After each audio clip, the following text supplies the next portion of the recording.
काला दरवाजा भाग 7। नीली लौ का शाप। रात का आकाश गहरा नीला था। चांद की रोशनी झील की सतह पर एक टूटे हुए आईने जैसी बिखरी पड़ी थी। हवा में ठंडक थी, लेकिन उस ठंडक में एक अनजाना डर घुला हुआ था। झील के चारों ओर पेड़ थे, जिनकी परछाइयां पानी में ऐसे लैग रही थीं जैसे कोई पुरानी याद हिल रही हो। अमन, रिया और सिमरन फिर उसी झील के किनारे लौट आए थे, वही जगह जहां उनकी जिंदगी हमेशा के लिए बदल गई थी। तीनों की आंखों में अलग अलग कहानियां थीं। अमन की आंखों में अपराध बोध, रिया की निगाहों में उम्मीद की आखिरी चमक और सिमरन की आंखों में डर जो अब थकान में बदल चुका था। रिया ने अपने हाथ में वही पुरानी डायरी थामी हुई थी। डायरी के पन्ने सूखे थे, किनारों पर धूल जम चुकी थी, लेकिन जैसे ही उसने उसे खोला, हवा में हल्की गंध फैल गई। कागज, राख और खून की गंध।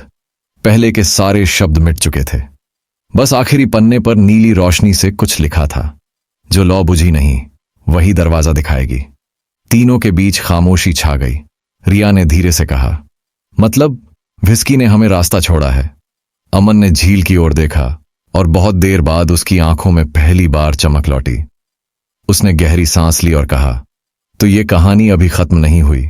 सिमरन ने कांपते हुए पूछा, पर अगर वो लौ सच में जले तो क्या होगा? अमन ने उसकी तरफ देखा, जो भी होगा अब हम पीछे नहीं हट सकते। तीनों ने एक दूसरे का हाथ थामा और झील के पार उस पुराने रास्ते की तरफ चल पड़े। वो रास्ता जो अब वैसा नहीं रहा था।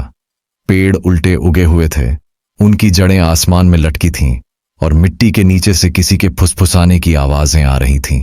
कभी किसी बच्चे की हंसी सुनाई देती तो कभी किसी जानवर की चीख। सिमरन कांपते हुए बोली, ये जंगल जिंदा है और ये हमें देख रहा है। रिया ने कहा, डरना मत, हमें डर के उस पार जाना है। अमन की आवाज में दृढ़ता थी, शायद व्हिस्की अब भी वहीं है, हमारी राह देख रहा है। जैसे जैसे वो आगे बढ़ते गए, हवा नीली होने लगी। धुएं की लकीरें आसमान से उतर रही थीं और सिमरन को अपने कानों के अंदर एक अजीब आवाज सुनाई देने लगी, बहुत हल्की पर जानी पहचानी। एक भौंक जो उसकी आत्मा तक पहुंच गई। अमन ने रुककर कहा, व्हिस्की। धुएं में धीरे धीरे एक आकृति बनने लगी। वो व्हिस्की था, लेकिन अब पहले जैसा नहीं। उसका शरीर आधा रोशनी से बना था, आधा साए से। उसकी आंखें नीली थीं और उनमें ऐसा दर्द था जो शब्दों में नहीं कहा जा सकता। रिया ने आंसू रोकते हुए कहा, व्हिस्की, क्या तू हमें पहचानता है? थोड़ी देर के लिए सन्नाटा छा गया। फिर एक धीमी थकी हुई आवाज हवा में गूंजी, मैं तुम्हें भूल नहीं सकता, लेकिन अब मैं लौट नहीं सकता। अमन आगे बढ़ा, उसकी आंखों में दृढ़ता थी। तू लौटेगा क्योंकि तू हमारा हिस्सा है। रिया ने हाथ आगे बढ़ाया, व्हिस्की, तू अकेला नहीं है, हम हैं तेरे साथ। सिमरन ने कांपते हुए कहा, वापस चल, घर चल, वहां जहां सब शुरू हुआ था। तीनों की आवाज एक साथ गूंज उठी, व्हिस्की, घर लौट चल। नीली लौ अचानक भड़क उठी।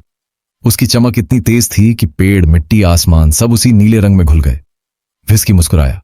उसने कहा, जब भी डर लौटेगा मैं वहीं रहूंगा। और फिर वो लौ तीनों के दिलों में समा गई। एक पल में सब कुछ बदल गया। पेड़ों के रंग लौट आए, हवा में ताजगी भर गई। झील की सतह पर सूरज की रोशनी फूट पड़ी। ऐसा लगा जैसे किसी ने पूरी धरती को फिर से जगा दिया हो। तीनों झील के किनारे लौट आए।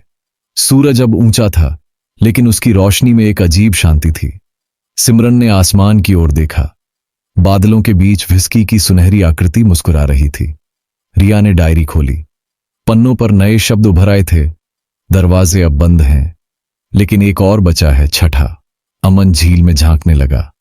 पानी में उनका प्रतिबिंब 5 चमकते दरवाजों की तरह दिखाई दे रहा था। सिमरन मुस्कुराई, शायद ये कहानी अब शुरू हो रही है।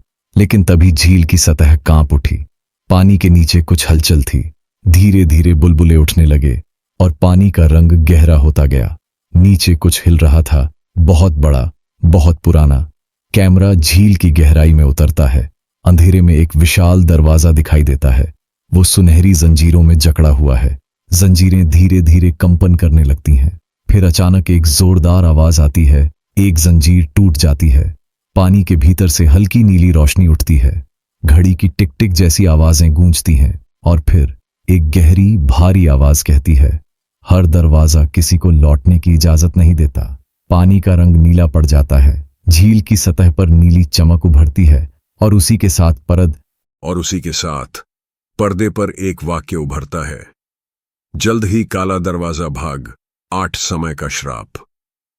धीरे धीरे सब अंधेरे में खो जाता है। सिर्फ कुछ नीले अंगारे हवा में तैरते रहते हैं और दूर कहीं घड़ी की टिक टिक फिर शुरू हो जाती है।